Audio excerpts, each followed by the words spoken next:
ok?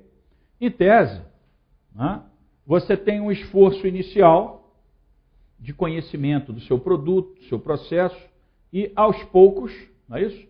Você vai adquirindo conhecimento, só que chega um ponto que você aprende mais rápido. É como se você tivesse, né, a possibilidade aqui de uma função exponencial. Né?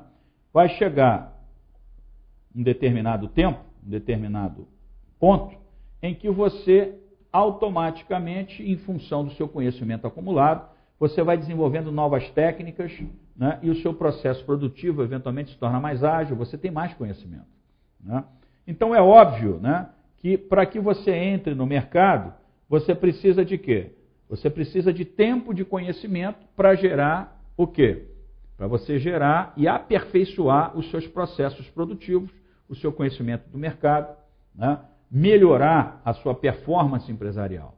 Né? Então, se eventualmente existem empresas que já têm maturidade de mercado, já têm conhecimento do mercado, de técnicas, processos e tecnologias, obviamente, né, essas empresas terão uma vantagem substancial inicial.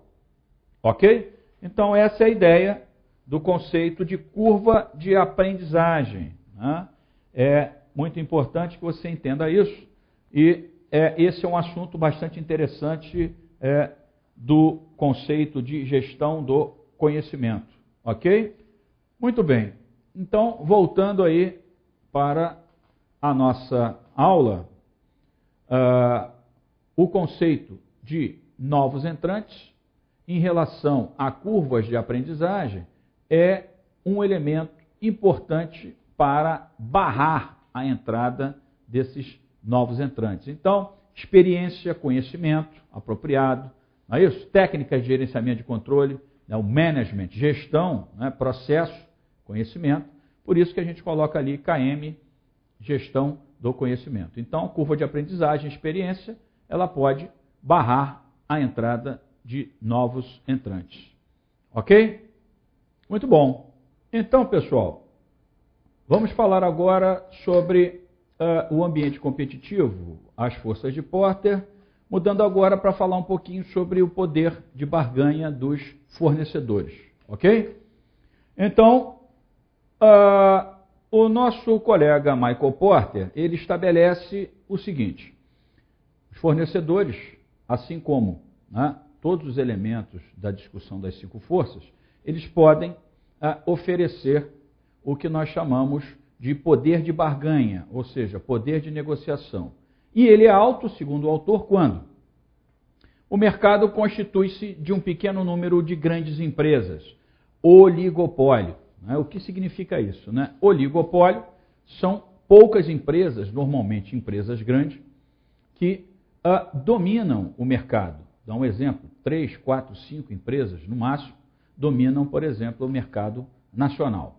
Então, isso significa que, né, 3, 4, no máximo 5 empresas, por exemplo, vão dominar o mercado. E se você é cliente dessas empresas, obviamente, você vai ter poucas opções de escolha de fornecimento.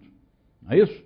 Supondo, por exemplo, aí, a ideia de 2 empresas, né, porque uma empresa seria monopólio. Né? O monopólio, né, seria a possibilidade de apenas um ofertante no mercado, correto? Você tem o conceito de monopólio, ou seja, apenas um ofertante no mercado.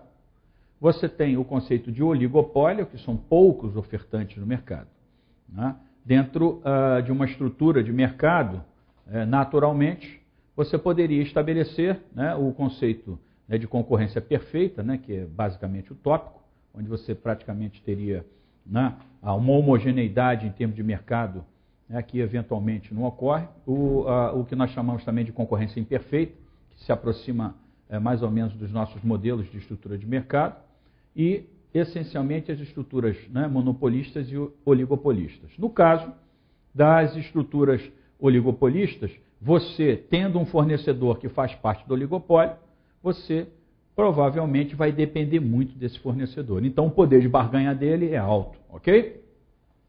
A outra opção seria não haver substituto. Né? E se não há substituto no setor, você está imaginando o quê? Você está imaginando o conceito de monopólio, né? Então você só tem um fornecedor, não é isso? Então o poder de barganha dele é alto. As organizações não são consideradas importantes para o grupo fornecedor, né? O que significa isso? Imagina que você precisa de um fornecedor, ou seja, você é cliente de um fornecedor. Só que você não representa muito para esse fornecedor. Então imagine o seguinte, imagina, né, que você represente apenas, ou seja, a sua empresa represente, por exemplo, 1% das vendas do seu fornecedor. Então o seu fornecedor tem outros clientes muito mais importantes do que você. Não é isso? Então imagina que você precisa, de repente, aumentar, né, a sua demanda de fornecimento. De repente você compra 1.000 peças por mês, de repente você quer comprar 10.000 peças, eventualmente o fornecedor ele não vai fornecer para você, porque provavelmente ele vai se preocupar mais com aqueles clientes, né, que representam um faturamento maior para ele.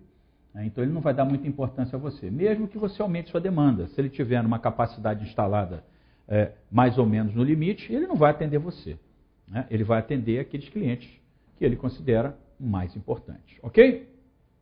Muito bom.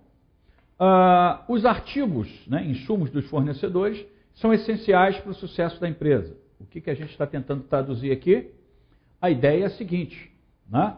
Aquele fornecedor, ele fornece um produto ou serviço extremamente relevante para a sua empresa, né? Então, um produto de alta qualidade, alta tecnologia, né, que, de certa forma, identifica uma performance superior quando colocado no seu produto.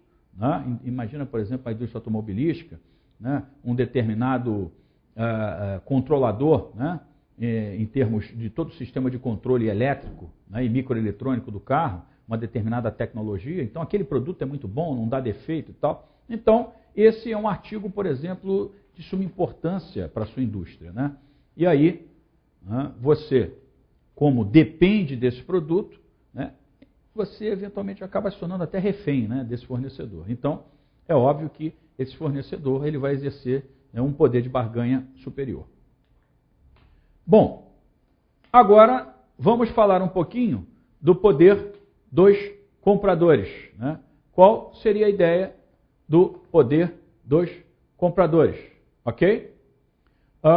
O poder dos compradores, você imagina o seguinte: compradores para o Porter significa o quê? Clientes. Tá? Então, você tem que tomar cuidado com a correlação que você vai fazer em relação ao conceito de comprador. Né? O comprador é o cliente, né? Não é o comprador da empresa. Né? Porque às vezes você fala comprador e você associa fornecedor. Não é isso. Comprador é cliente. Ok? Então, os clientes têm poder de barganha, por exemplo, né? Segundo o autor, em alguns exemplos. Então, olha lá, vamos observar. O produto adquirido responde a uma grande parcela de receita de vendas. A mesma correlação você faz com o quê? Você vai fazer com o fornecedor, ou seja, tanto o fornecedor quanto o cliente. Se, por exemplo, né, o produto que você vende para o cliente, né, é uma quantidade bastante razoável em relação ao seu faturamento, significa que você vende muito para aquele determinado cliente, significa que aquele cliente tem o quê? Alto poder de barganha, né, em relação a você. Né? E um fato interessante, eu vou discutir até no quadro aqui, né, é o que a gente identifica como a análise de Pareto, né, a grande regra, né, 80-20. Então eu vou explicar isso rapidamente no quadro branco para vocês, só para que vocês tenham uma ideia da questão do poder de barganha. Né? Então observa. A ideia é que, imagine que você, né, é gestor de uma empresa. E normalmente, nós vamos identificar aqui o conceito da regra 80-20. Né? Como é que funciona isso em tese? Acontece o seguinte, né? Normalmente, 20%, né, dos seus clientes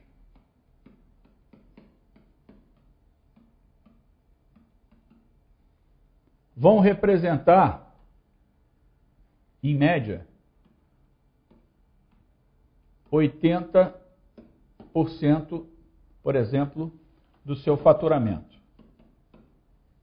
E o que a gente identifica como 80% dos clientes, eles podem representar, em média, 20% do seu faturamento, da sua receita. O que a gente identifica? Né? Que, normalmente, esses 20% que estamos discutindo aqui, ó, esses aqui representam grande parcela das suas receitas. Então, teoricamente, né, nós podemos concluir que estes 20% aqui possuem o quê? Possuem o maior poder de barganha. Por quê? Porque, na realidade, esses caras, eles representam 80% das suas receitas, ok?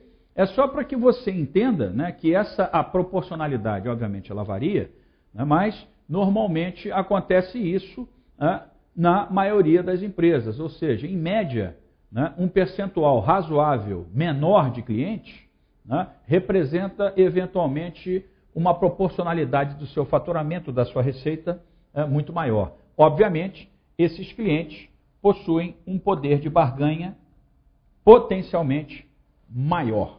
Ok? Então, essa seria a ideia do que nós identificamos como o poder de barganha dos clientes. Ok? Nesse caso especificamente, uma menor quantidade de clientes, por exemplo, vai representar um percentual de receita maior.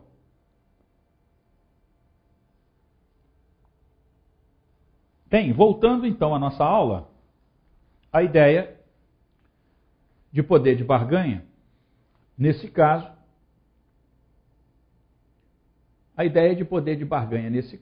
né, foi bastante objetiva.